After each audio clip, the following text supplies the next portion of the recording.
right, welcome to Forgotten Video Store, North Hollywood's finest movie podcast. I'm David Murto. I'm your host. This is the first episode I've recorded since I started releasing the show, and I'd like to thank everyone for all their kind comments and reviews.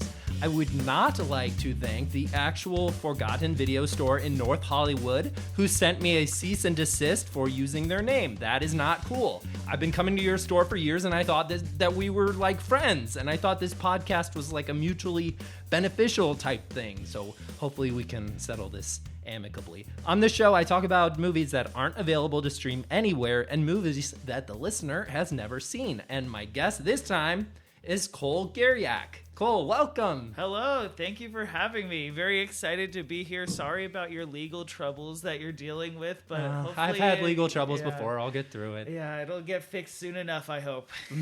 So, Cole, what kind of shit do you get up to? Me, I really love going to the movies. That's one of my favorite things to do. Like, I see you've got a nice New Beverly shirt on. I live pretty close to the New Bev, so I head over there pretty frequently.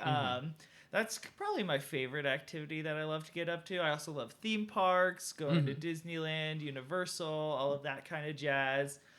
Really just anything in the entertainment landscape kind of fits my criteria. That rules. Do you have a certain kind of movie you're most into, or is it like a broad range? Or? I think good movies. Good movies. But also really bad movies. Okay. I just don't want to see middle tier movies. Yeah.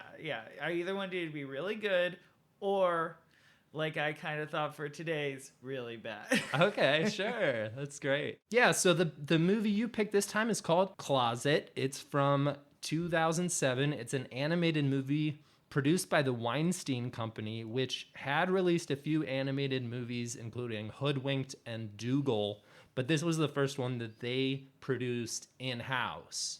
So why did you pick out this movie? Well, I've always been a big fan of animation. And then when I saw that it was produced by the Weinstein Company, like I was a big Hoodwinked fan, especially Hoodwinked 2. I have a distinct memory of my childhood going, just me and two friends were the only ones in a showing of Hoodwinked 2. And we kind of made it our own Mystery Science Theater 3000. So when I saw I'd missed this one when it was in theaters, I knew, I have to watch it now. So yeah, Closet. This is an animated movie. Don't expect like Pixar level animation. It was real shoddy looking. If it was produced nowadays, I would accuse it of being AI, but that didn't exist in 2007. So it's just untalented animators, I guess, are to blame. And the premise of the movie kind of reminded me of Toy Story a lot, where when you're not in the room, the toys come alive or whatever. But this one, it's about clothes. So when you leave your clothes in your closet for the day, they come alive and they have little relationships and adventures and things. Yeah, it was a little odd seeing how they moved. It's not quite as natural as toys moving, right? Yeah. Like it felt a little weird just seeing them scrunch along at first, especially with the shoddy animation. It was a little disconcerting. It was. And there was also something a little gross about it. And it's like, I remember in Toy Story, like the toys love to be played with, right?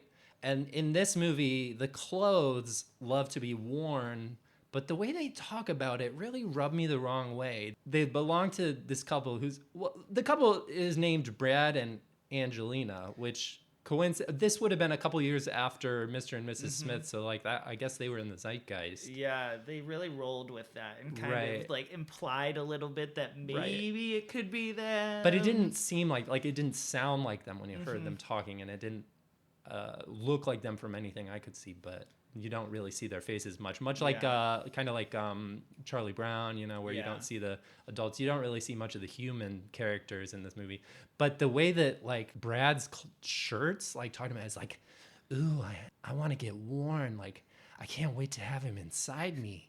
Didn't you think that was a little gross? I could see where you're going when you say it like that, right? He did say it like that, though. Yeah, I guess so. But to me, it really more felt like they wanted kids to really be locked into clothes are for wearing, not for playing with. Okay. Yeah. This is a G-rated kids movie, so maybe you're onto something. But you meet a number of the different like shirts and pants and shoes and stuff, and one of the shirts says like, "Oh, I never get worn anymore. I've been in the closet for years." He has a picture of a bear on him, and you're like, "Is that what?" He's like a bear, and he's been in the closet, and he kind of sounds like it isn't Harvey Fierstein, but it kind of sounds like Harvey Fierstein. Like, did you think they were like making some sort of innuendo with that character? That I can buy a little more. So we get to know this one character who's like a bright yellow hoodie that Brad wears all the time when he goes to the gym. And in fact, the hoodie's name is Jim. And he's like a real gregarious character, you know, the bear shirt and the other shirt's always like laughing it up whenever he's around. And they're like, "What's it like to be around Brad all the time?" Mm-hmm. And he's like, "You know, it's great, Brad. We all have great times." And he's like, "I love giving my buddy a big old hug," you know, because he likes to wrap himself around Brad. And then the shoes say, "We like foot stuff." And I'm like, why did they have to say foot stuff? Why can't they just say like we go on the feet or something? They said we like foot stuff. Am I misremembering this? Yeah, like they did say foot stuff, right? And it was a little weird. Like maybe we as adults could see that, but children, everything is stuff, right? Like that's how true. It all works. Like, stuff.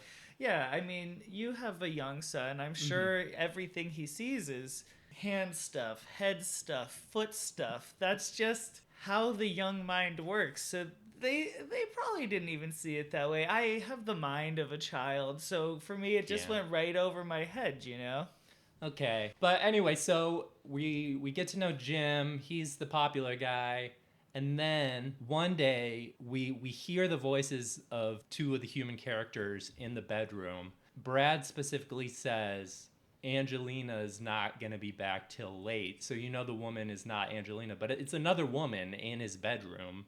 Mm-hmm. And you don't see what's going on, but that's his mistress, right? I thought it was his sister, actually. His sister? Yeah. Then why did he make a point that Angelina wasn't going to be back till late? I think he was planning a surprise party for Angelina. I think that's what was going on. So then he didn't want to have his beloved wife there as he's working with his sister to plan this whole big surprise party. But why would his sister be like, "Oh, your muscles look so big in that shirt"?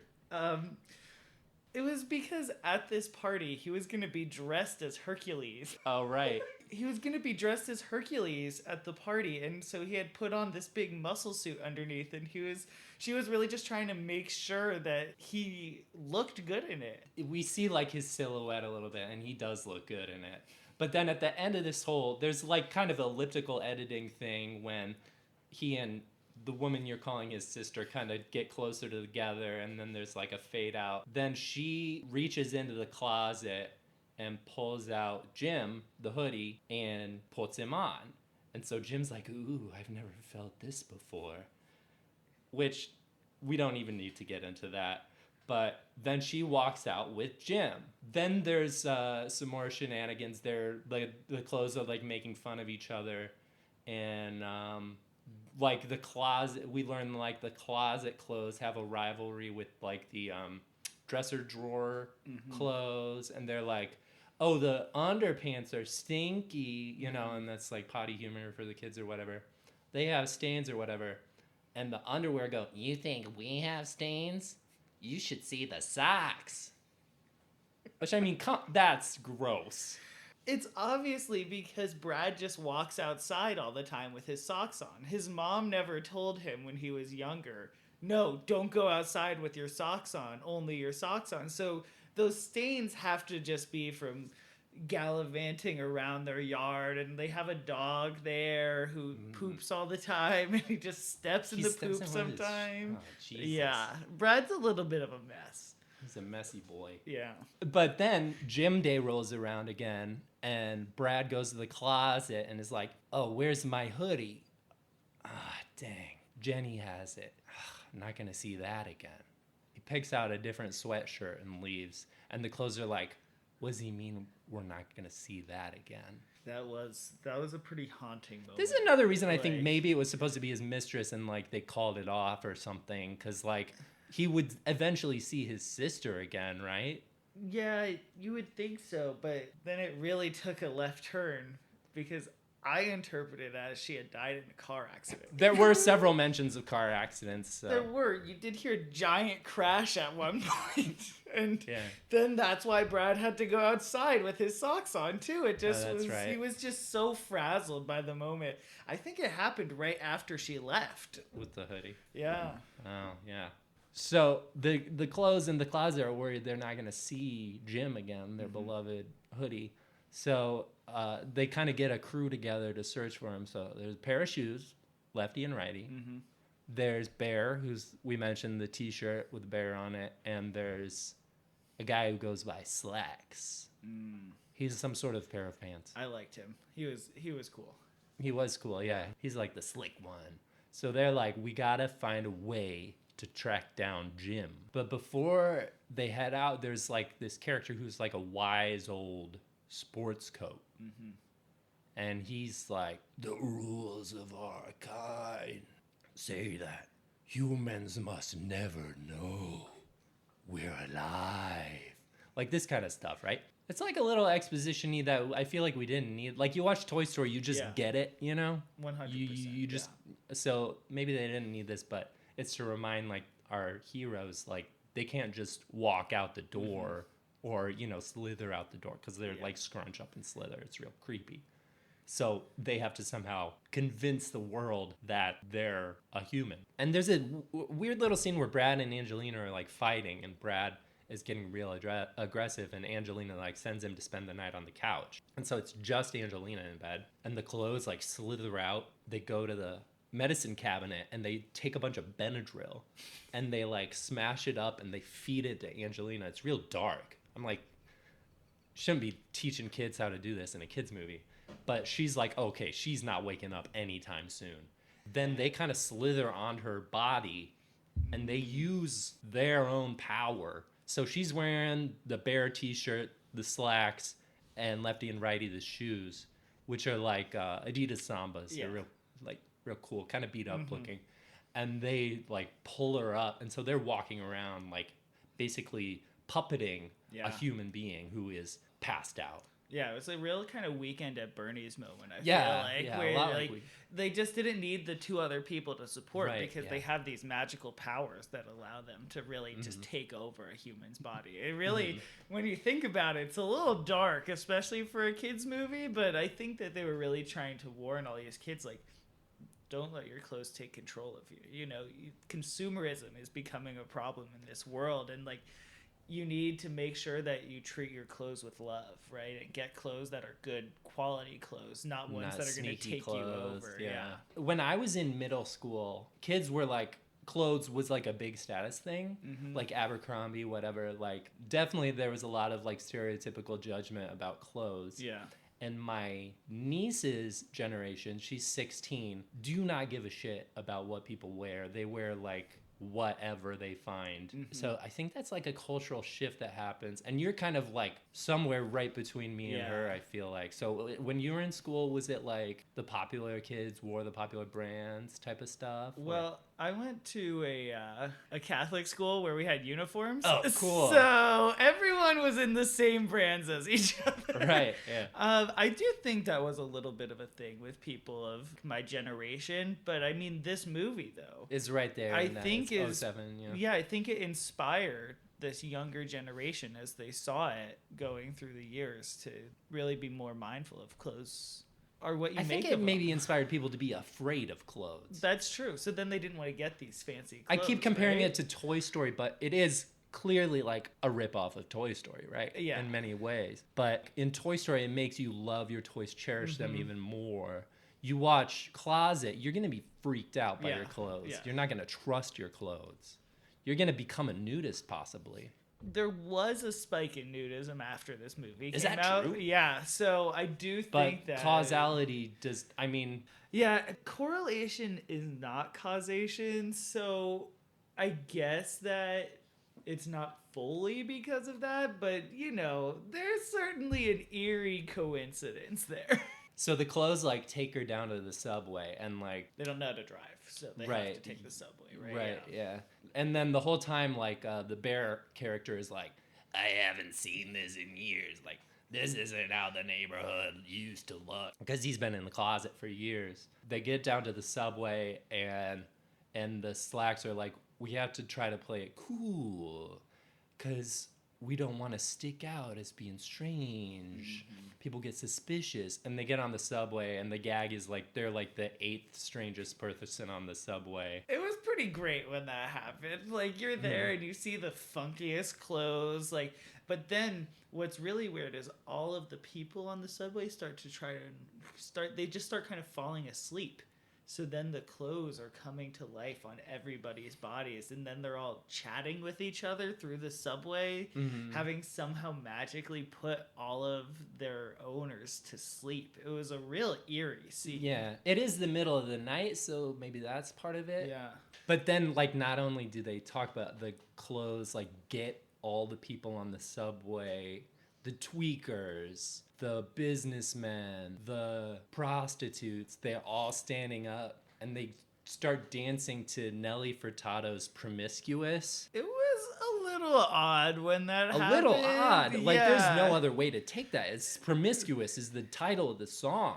It was. It did make me surprised that the movie managed to pull off a G rating with a song like that in there, right? It seems like that almost automatically get you a PG. But this was like Harvey Weinstein at the height of his powers. That's remember, true. He got a movie like Shakespeare in Love to win the Oscar for Best Picture. Like, he can do anything. That is true. He was at the height of his powers. But maybe he was also just like, I don't know. Maybe he was projecting with this. That he kind of put himself into this movie, which, as we see now, like, it's clear as day to us now, but at the time, it's like drugging a woman to sleep. Yeah. Mm-hmm. So I'm wondering, where are these clothes taking Angelina? And they end up at a building that's clearly labeled morgue. And they're like, what? I guess they think that Jenny is dead. Mm-hmm. Then there's a really creepy part where, like, absolute weirdo morgue attendant comes up and it is buckling his belt buckle as he comes out from where the bodies are. Yeah, and then it got me thinking, belt, is it an accessory? Is it part of the clothing? Does this belt buckle know what's happening right now? And then I really started to spiral from there as I started thinking of just like what these poor clothes have to endure all the time. Yeah, but they seem to like it. It is true. I guess they like their owner, right? They just they fall in love with their owner. That's who gives them the warmth that they need. Mm-hmm. So this weirdo comes up and he's like, what can I do for you? And they can't speak to him, but they bear the shirt, starts moving her arm to try to get it in her pocket, and it's real clumsy, and there's no way it's getting in that pocket. So what happens is, like, Slacks is like, don't worry, I got it. And he controls his own pocket and, like, starts distributing money, like, out on the counter. And this weird morgue attendant, like, doesn't see anything wrong with this. I guess he's a weird dude. And he's like, just takes the money. He's like, all right, I'll give you 10 minutes in there. The clothes were overjoyed, right? Like, they thought, now we are gonna find Jim. So they go back and they're opening up the different, like, cold storage. What are those called? Like, freezers. You know, the thing that you pull on the thing and it, like, rolls out. Body freezer. Like that, yeah. Yeah, and so, like, that's just a bunch of quick cuts. And, like, I guess the joke is supposed to be, like, look at all these goofy people. But you're looking at dead bodies. So, I mean, they try to lighten it up with, like, this one's got a big nose, you know, that kind of stuff. But it's like, this is a scene of a woman drugged to be passed out and her clothes, like, inspecting corpses. Yeah.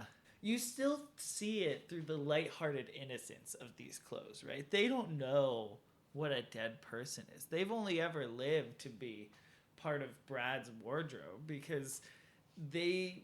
You know, Brad is a little bit of a bougie bitch, so he bought all of his clothes just fresh off the rack. He wasn't going to thrift stores or anything. They've only ever known Brad. They don't know what a dead body looks like. So, like, I think they were playing that humor in a way that really appealed to kids. Well, how did they know to go to the morgue? I guess they, like, just pick up enough from TV. They have a TV in the bedroom, and they just pick up, like, someone dies, they go to the morgue or whatever. And they heard the crash, too. But so none of these bodies are Jenny, and so they don't find Jim. Where's Jim? So they just go back to the house, and they're like, we'll try again tomorrow night or whatever. And they start fumbling with the door, and that's a real, like, silly scene, because basically the shoes have to, like, they prop up. Oh, yeah, She's, like, on her back, and the shoes, like, climb up the wall, and they start messing with it. They use real the silly. laces, right, to turn the doorknob. Yeah, it's real cool. Yeah. But while they're doing this, you hear some stuff, and I was having trouble. I turned up the volume so I could hear. You hear Brad say, "Oh shoot," G-rated movie. "My wife is back. Get in the closet." They finally get the door open, and she's walking, and Brad's like, "Oh, honey, I didn't know where you were." This kind of stuff. Obviously, she doesn't say anything. She's still passed out from the Benadryl.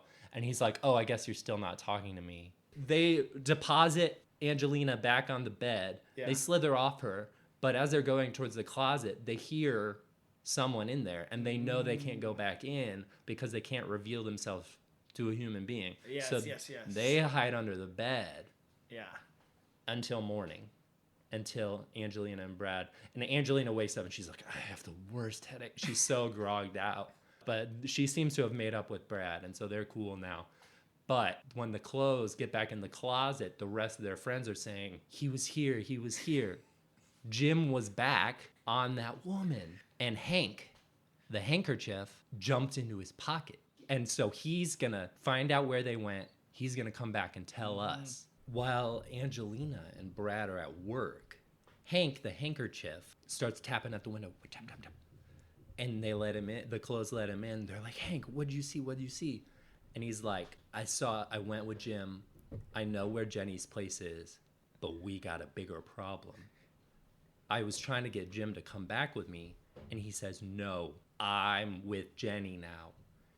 He wrapped myself around Jenny, and then the old sports coat who's like knows all the whatever, he tells the exposition. Yeah, the old sports coat, he was saying something like, "This is just an ancient custom that doesn't happen in the world that often, except for when a man loves a woman." And then you're saying, "Oh wait, where is this going?" And he says, "When a hoodie is borrowed by a lady of the night." Oh yeah. "Then that hoodie shall now belong." Right, it like imprints on her. Exactly. Yeah. So this is why in real life, like, fellas, we're not getting those hoodies back. It's because they fall in love with your girlfriend. And I mean, can you blame them, right? Like, you're gonna want to stay with that girlfriend, right? Like, it just makes sense. But they say to Hank, "Well, Hank, what's wrong with you? You look awful. Like, I've never seen you look so gross." He's covered with snot. He's all crusty. And he said, "Jenny found me and was using me. She was crying because Brad said, we can't do this anymore." Yeah, that does seem like it could be some damning evidence of an affair. But it also could just be that Angelina got so wasted that he doesn't want to hold a big party for her anymore. Oh, yeah. Right? Like, no, I see what you're saying. Yeah, like, he doesn't want to encourage that kind of behavior. So anyway, the clothes have this problem now. They're afraid that Jenny's never going to come over again, so they're never going to have a chance to get Jim. Jim doesn't even want to come home, so they're like, not only do they have to find Jim, they have to somehow get Brad to wear Jim again so that Jim will imprint on Brad again, and everything will be back to normal. Yeah. And then they hear just out of the corner of their ears, though we actually haven't discussed this. How are they talking? Well, they also, like, when Bear is talking, it's like the bear image on his shirt is moving its mouth. And like when the pants are talking, it's real weird. Like the zipper goes up and down to kind of indicate they're talking. The shoes is kind of gross. The foot hole in the shoes kind of and they have like the tongue, and the tongue's like flicking. It's real weird. That might have been part of the reason this wasn't as big of a success. Just the weirdness of the clothes talking. It just felt a little unnatural. The movement, right? the talking, Yeah. some of the subject matter, a lot of it was just wrong-headed. Yeah. The little clothes, they're trying to hear what Brad is talking about, and they hear him whispering into his phone, leaving a voice memo, which was really weird because this was like 2007. That must have been one of the first voice memos that you could send, right? It was real ahead of its time. I thought it was just like he was leaving a voicemail. Like she sent him to voicemail. Maybe I read too much into that. I thought they were really on the technological train here, but voicemail does make more sense. But he's whispering in the phone because he doesn't want Angelina to hear, and says, "We're over, but I'm gonna drop your stuff off tonight. Anything you left here." And of course, that was the party supplies that he was dropping off. But it wasn't party supplies. It was like slippers, a toothbrush. Well, it's a slumber party. Okay. You now cut to the close saying, "We gotta get on Brad." Right. It doesn't matter what it takes. We gotta get on Brad so we can get Jim back. First, they're like, he's gonna wear his favorite socks, and the socks are like, they're weird. We've already learned a little too much about the socks, and they're weird. They're like, hey socks, he's gonna take you. You got to be ready for this mission. The socks are like, we're brother and sister. And they're like, yeah, we know you're brother and sister. Like, you gotta, in case you go, you have to be ready to convince Brad. So, and we like being entangled with each other. Yeah, they kind of went like the little Siamese cats in 101 Dalmatians. Or no, Lady and the Tramp. Lady and the Tramp. Yeah, they were kind of like the Siamese cats in Lady and the Tramp. It was just a little off-putting, especially because the socks didn't talk like you would think as sock puppets. Instead, it was just the little hole at the top that moved up and down. Yeah, but they were like, it was like one was in the other. It was so they were like talking, but they were in each other's mouths. Yeah, it kind of looked like the xenomorph in the Alien movies where there's a mouth inside of a mouth. It was definitely a little weird. Yeah, I thought I was gonna throw up a few times in this movie. Yeah, but anyway, then the socks though, they were like, fine. We'll be ready. But you don't really believe it. But then, it has to be our heroes somehow. And so what happens is when Brad gets home from work, he's going to change into his comfy clothes. Like every shirt he tries to pull out, he's like, it's stuck. And we know, because we've seen the clothes doing their thing, like the clothes are just like holding on for dear life to the hangers and stuff. And the only clothes he's allowed to pull out are Bear, the t-shirt, and slacks, the pair of pants. Yeah. And lefty and righty. Lefty and righty. Yeah. So he gets dressed up in our heroes. Thank God he left those weird socks where they were. Yeah, he went sockless for this journey. You ever go no socks? Not really. I'm not as cool as Brad. Right. Yeah. I had a teammate in my track team who never wore socks. And his shoes were so heinous that you could smell them from across the locker room. It was disgusting. Especially when you're doing track. Yes. So we got our heroes. The team's back together and all around Brad. And Brad goes over to Jenny's house. Basically, it kind of zooms in on the clothes. And you can hear in the background Brad and Jenny are having a conversation. And the clothes are having their own conversation like, oh, I think Jim's over in that corner or whatever. He's on that chair. See, look, and this kind of stuff.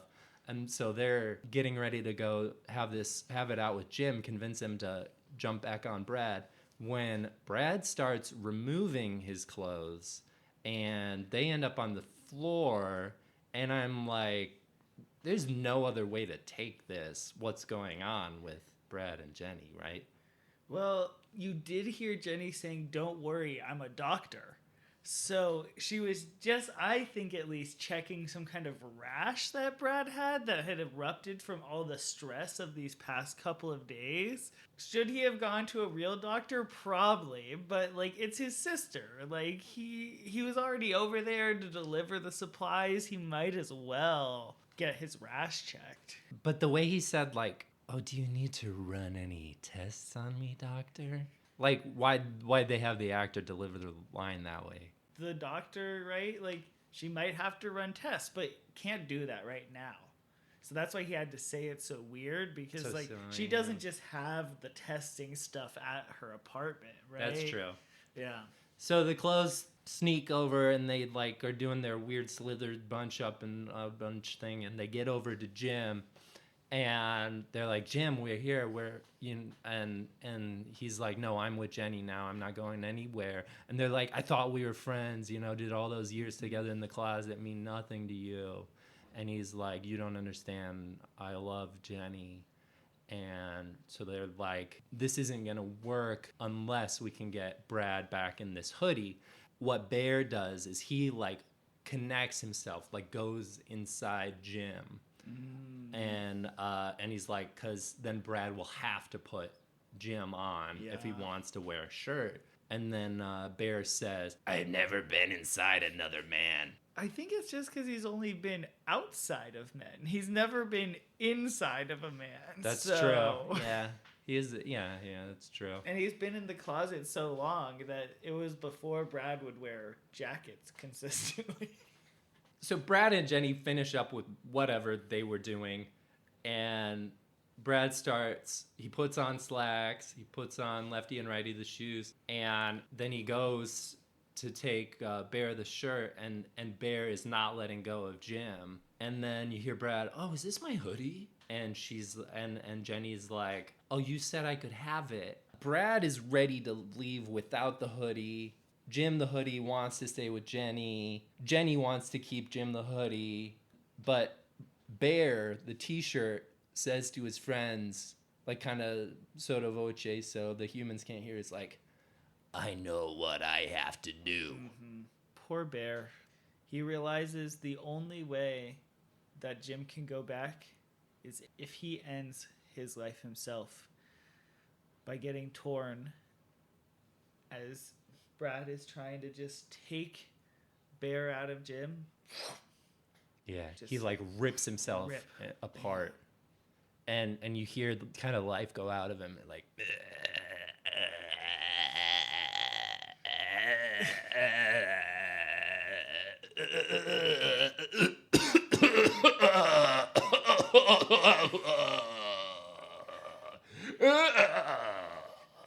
Yeah, they really extenuated it because I think they didn't want the kids to feel too sad, so they had to add some comedic lens to it, whereas like all the adults in the audience are crying. They really fell in love with Bear. And then it was pretty funny though, because right when it's Harvey Fierstein doing it, it's with that distinctive smoker voice to it to really make the coughing sound really authentic. At least I came out of the closet.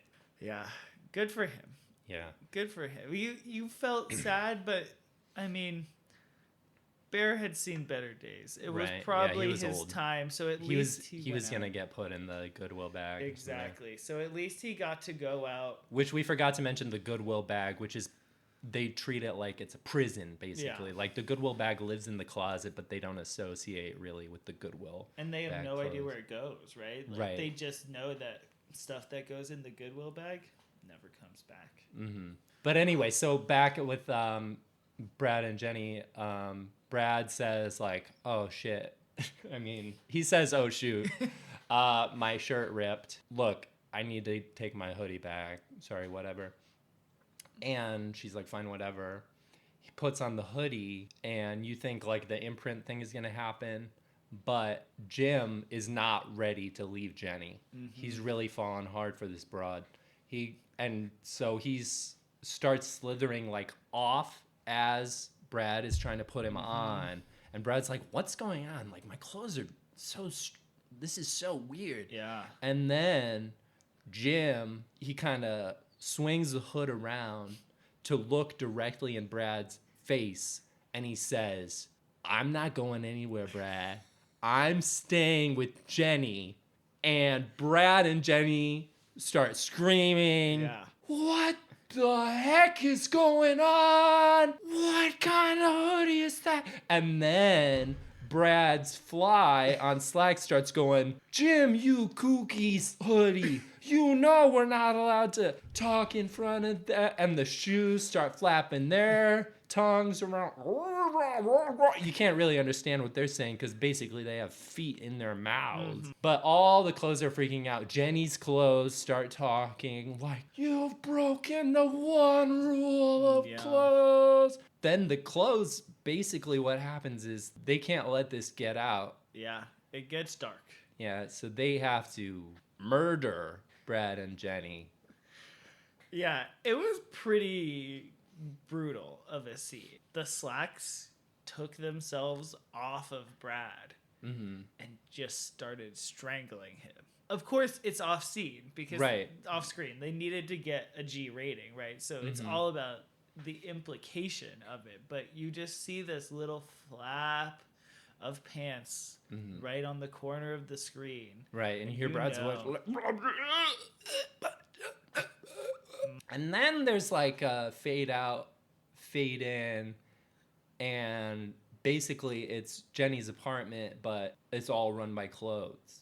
Yeah. It's like all her clothes, the handful of Brad's clothes that were there, they're all just hanging out, they're cooking breakfast, and just walking around at their leisure. They have the run of the whole apartment because there's no humans there anymore. Yeah, and it should be noted too that their breakfast isn't normally human breakfast, right? Because why they can't eat clothes don't eat human food. So they're just eating like detergent for breakfast, but they're kind of cooking it in a pan, and you're like, it scrambles up like eggs. Yeah, like you're like, that can't be good for the pan, and then they crack a Tide Pod in to really give it the full like experience of gourmet breakfast that these clothes survive on.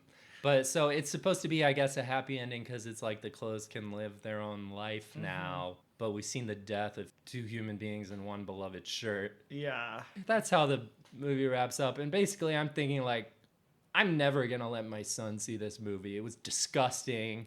It was dark. And the animation wasn't even that good. Yeah. I'm a little mad at you for renting this one, but whatever. Yeah. We can still remain friends, I guess. Yeah, I didn't know it was going to make this turn when it happened. I really thought it was going to just be a, warm, lighthearted Weinstein Company G-rated movie.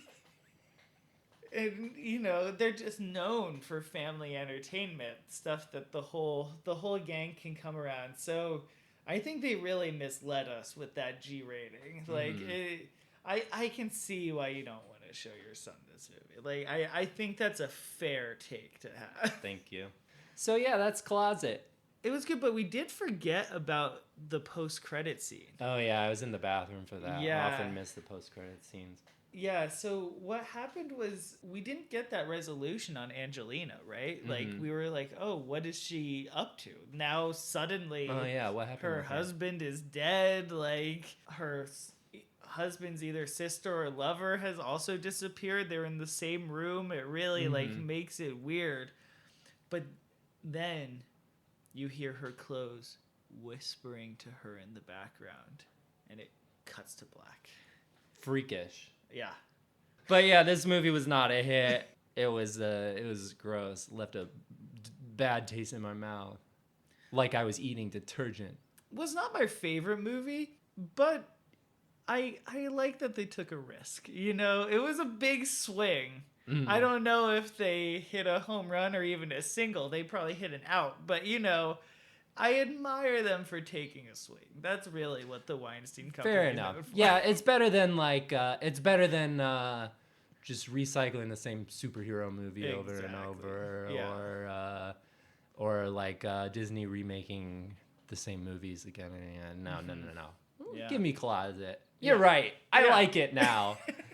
To end things out, I like to do something called plugs and rants. So, like, promote anything you want or rant about anything you want or both. I don't really have anything to promote at the moment, but so for my rant, I'll tell you about a entertainment news article headline I saw and kind of take you through the play-by-play of how I was thinking about it. You watch Lego Masters? No, but I'm familiar with it. Yeah. Okay, I really like the show. It's a lot of fun. Basically, if you haven't seen it, it's like imagine a baking show, but instead of baking, or like a cooking show, but instead of cooking something, the contestants are building their own creation with Lego based on a prompt, and judges judge them on it. It's very fun, lighthearted, real fun. So anyway, so the article was Will Arnett leaving Lego Masters after season 5. I'm thinking, great. Get rid of him. Get his corny ass out of here. Show can only benefit from that. To be replaced by Nick Cannon. Fuck! Like, first of all, that man already has so many kids. Now he's adding so many shows to that list. How does he do it? How does he do it? Yeah. So I think I'm done with Lego Masters. Anyway, there's a Lego Masters Australia hosted by Hamish Blake. Their judge is a figure named only the Brick Man. And it's 10 times better than the American one anyway. So yeah, stick with the Australian one if you get the opportunity. So anyway, do you have any plugs and rants you want to throw at me? Yeah, you can find, I write about extinct Disney attractions at laughingplace.com. So you can check those out every other Thursday. I put one out, and there's also a bunch of interactive maps there as well of all the Disney parks over the years. So you can click through and every different year, time period, look at what was in the park that year. It has like links to videos from them all and everything that. I have a rant though. Oh, let's hear the rant. I have a rant. As we were going to Forgotten Video Store to pick up this movie, because of where I live, I had to drive to the Lancashire and Tahunga intersection. Right, it's Tahunga? Right, that's a confusing intersection. The really bad one there. And I just hate that intersection. I don't know who designed it, but if you get stuck like right when the red light comes for the direction, all day. You're there for at least 5 minutes. I've timed it before, and I'm just sitting there checking my watch, trying to see when I'm finally going to get through. I don't know what can be done about it, but I just try to avoid that intersection as much as I can because it's truly just a work of evil. But sometimes you need to go there because India's Clay Pit restaurant is a block away. Have you ever had that? No. Fantastic. Really? It's really fun to eat in because like they do almost entirely takeout orders, but you can eat in there, and it's an enormous restaurant, and you're like always the only ones there. Really? And they do like the vegetarian pick 3, where you get 3 entrees, vegetarian samosas, garlic naan, and a dessert for very affordable. I don't know if it was like $40 or something, and it's a great tip. You know, share with some friends. And yeah, I love Indian food, so I will have to go and check that. I'm gonna have to brave that intersection again. Yeah, great. So thanks so much for coming over, Cole. As creepy as that movie was, I had a lot of fun watching it. And thanks for coming all the way to North Hollywood to watch it with me. Yeah, I guess that's it. Thank you so much for listening to this episode of Forgotten Video Store. Hello, this is message from Tim Cook of Apple Company. I am afraid I must lock and suspend your iPhone in 24 hours. The only way to avoid this suspension is to share this podcast with 5 friends.